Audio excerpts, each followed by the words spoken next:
دوستو اس وقت جو کچھ جنیوا میں ہو رہا ہے وہ صرف ایک سفارتی ملاقات نہیں بلکہ شاید مشرق وسطیٰ کے مستقبل کا فیصلہ ہے۔ ایک طرف امریکہ اور ایران کے درمیان پس پردہ مذاکرات جاری ہیں اور دوسری طرف تہران سے ایسے بیانات آ رہے ہیں جو کسی بھی لمحے حالات کو جنگ کی طرف دھکیل سکتے ہیں۔ آپ کو پورا منظرنامہ سمجھنا ہوگا کیونکہ اگلے 2 ہفتے خطے کی سیاست بلکہ عالمی امن کے لیے فیصلہ کن ثابت ہو سکتے ہیں۔ ایران کے سپریم لیڈر سید آیت اللہ علی خامنئی نے صاف لفظوں میں کہہ دیا ہے کہ ایران پر قبضہ کرنے کا امریکہ کا خواب کبھی پورا نہ ہوگا۔ یہ بیان دراصل امریکی صدر ڈونلڈ ٹرمپ کے اس تبصرے کا براہ راست جواب تھا جس میں انہوں نے ایران میں حکومت کی تبدیلی کو بہترین راستہ قرار دیا تھا۔ جنیوا میں جاری مذاکرات کے دوران دنیا بھر کی نظریں اس عمل پر مرکوز تھیں۔ ایرانی وزیر خارجہ عباس آراغچی اور امریکی نمائندہ خصوصی اسٹیو وٹکوف کے درمیان ہونے والی بات چیت کو بظاہر مثبت اقرار دیا گیا مگر فضا مکمل اعتماد کی نہیں تھی۔ عباس آراغچی نے میڈیا سے گفتگو کرتے ہوئے کہا ہے کہ مذاکرات سنجیدہ اور تعمیری تھے، کچھ بنیادی اصولوں پر اتفاق ہوا ہے اور ہم ایک ایسے حل کی امید رکھتے ہیں جو متعلقہ فریقین اور پورے خطے کے مفاد میں ہو۔ لیکن اسی سانس میں انہوں نے یہ وارننگ بھی دی ہے کہ اگر ایران پر حملہ ہوا تو اس کے نتائج صرف سرحدوں تک محدود نہ رہیں گے بلکہ پوری دنیا کو اس کی قیمت چکانا پڑے گی۔ یہ جملہ اس بات کی علامت تھا کہ پس منظر میں کشیدگی بدستور موجود ہے۔ دوسری جانب سید آیت اللہ علی خامنئی نے سخت لہجے اپناتے ہوئے کہا ہے کہ امریکہ نے خود اعتراف کیا ہے کہ 1979 کے انقلاب کے بعد سے ایران کی مذہبی حکومت کو گرانے کی کئی کوششیں کی گئی ہیں مگر سب ناکام رہی۔ انہوں نے کہا ہے کہ یہ ایک اچھی اعترافی بات ہے اور امریکہ آئندہ بھی کامیاب نہ ہوگا۔ انہوں نے ٹرمپ کے اس بیان کی طرف اشارہ کیا جس میں انہوں نے حکومت کی تبدیلی کو بہتر آپشن کہا تھا۔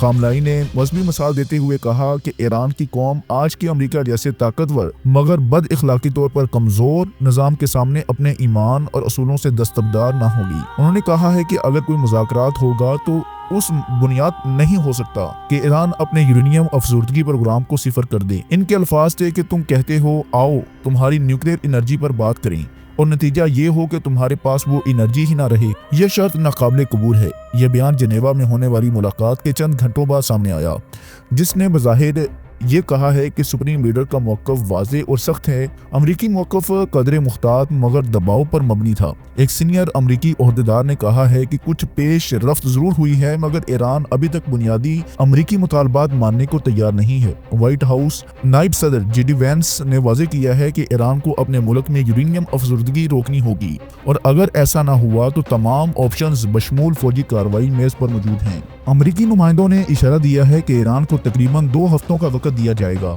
تاکہ وہ مفصل جواب پیش کریں۔ اس کے بعد فیصلہ صدر ٹرمپ کریں گے۔ یہ بات خود ایک دباؤ کا اشارہ ہے کیونکہ خطے میں امریکی بحری بیڑے اور جنگی طیاروں کی موجودگی پہلے ہی بڑھائی جا چکی ہے۔ امریکہ کے مطالبات میں 3 بنیادی نکات شامل ہیں۔ پہلا یہ کہ ایران اپنے اندر کسی بھی سطح پر یورینیم افزودگی نہ کرے۔ دوسرا یہ کہ موجودہ ہائی لیول افزودہ یورینیم کا ذخیرہ بین الاقوامی نگرانی میں منتقل کیا جائے اور دوسرا یہ کہ ایران اپنے میزائل پروگرام اور خطے میں مزاحمتی گروہوں کو دی جانے والی حمایت پر قدغن لگائے۔ ایران نے واضح کر دیا ہے کہ وہ اپنی دفاعی میزائل صلاحیت اور علاقائی پالیسی پر سمجھوتہ نہ کرے گا۔ یہی وہ نقطہ ہے جہاں مذاکرات کی اصل مشکل موجود ہے۔ ایران کی دفتر خارجہ کے لہجے میں نسبتاً نرمی دکھائی دیتی ہے۔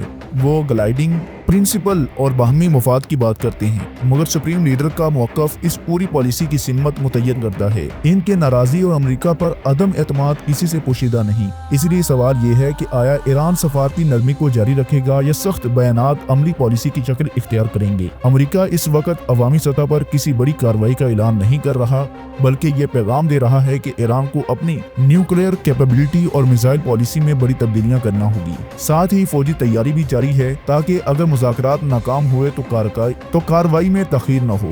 ایران کا موقف ہے کہ وہ دفاعی حق سے دستبردار نہ ہوگا اور افزودگی مکمل جاری رکھے گا۔ اس کی خود مختاری پر ضرب ہے۔ اگر وہ بند کرتا ہے تو اس کی خود مختاری پر ضرب ہے۔ یہی کشمکش آئندہ 2 ہفتوں کو انتہائی اہم بنا دیتی ہیں۔ اگر ایران نے کسی حد تک لچک دکھائی تو سفارتکاری کو تقویت مل سکتی ہے اور اگر اس نے صفر افزودگی کی شرط مسترد کر دی تو تصادم کا خطرہ بڑھ جائے گا۔ خطے کی صورتحال پہلے ہی نازک ہے۔ خلیج میں امریکی جنگی جہاز، فضائی گشت اور ایران کی دفاعی تیاریاں سب ایک ایسے ماحول کی نشاندہی کرتے ہیں جہاں معمولی غلط فہمی بھی بڑے بحران کو جنم دے سکتی ہے۔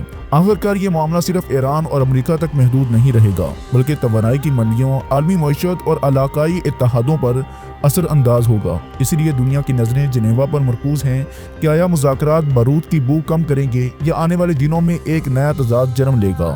میری امید یہی ہے کہ سفارتکاری غالب آئے گی، کیونکہ دنیا ایک اور بڑی جنگ کے متحمل نہیں ہو سکتی، مگر فیصلہ آنے والے دنوں میں ہونے والا ہے اور تاریخ شاید انہی ہفتوں میں نئی سمت بھی متعین کر دے۔